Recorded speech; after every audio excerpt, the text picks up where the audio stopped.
apakah karakter manusia itu adalah kemampuan untuk makan, minum, dan tertarik kepada pasangan? Tentu kalau kita mengatakan itu sebagai karakter manusia tidak sepenuhnya tepat, karena jelas hewan juga punya karakter itu ya. Hewan kalau lapar dia mencari mangsa, mencari makanan. Kalau dia haus akan mencari minum.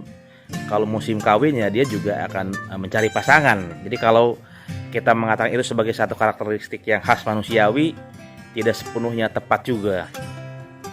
Lalu apakah emosi, kapasitas dalam hal memiliki emosi itu menjadi karakter manusia? Marah, sedih, gembira, takut? Jawabannya juga tidak sepenuhnya tepat kalau seperti itu, karena dalam konteks hewan, emosi juga sangat kuat ya. Hewan itu punya rasa takut yang tampak kelihatan, marah juga kelihatan.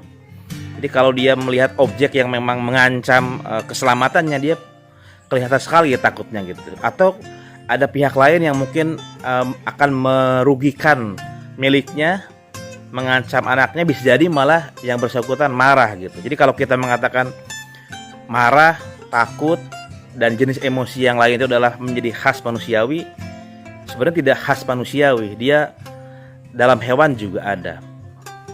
Kemudian apakah kesadaran itu adalah sesuatu yang khas manusiawi?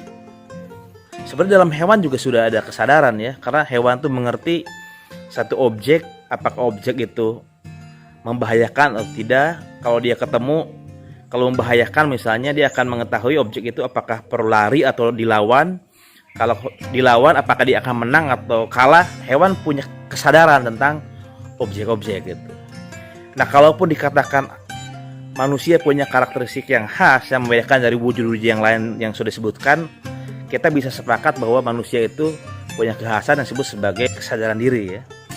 Dia mengerti bahwa dirinya adalah manusia sebagai subjek berhadapan dengan objek di luar dirinya, dan dia mengerti pemikirannya gitu.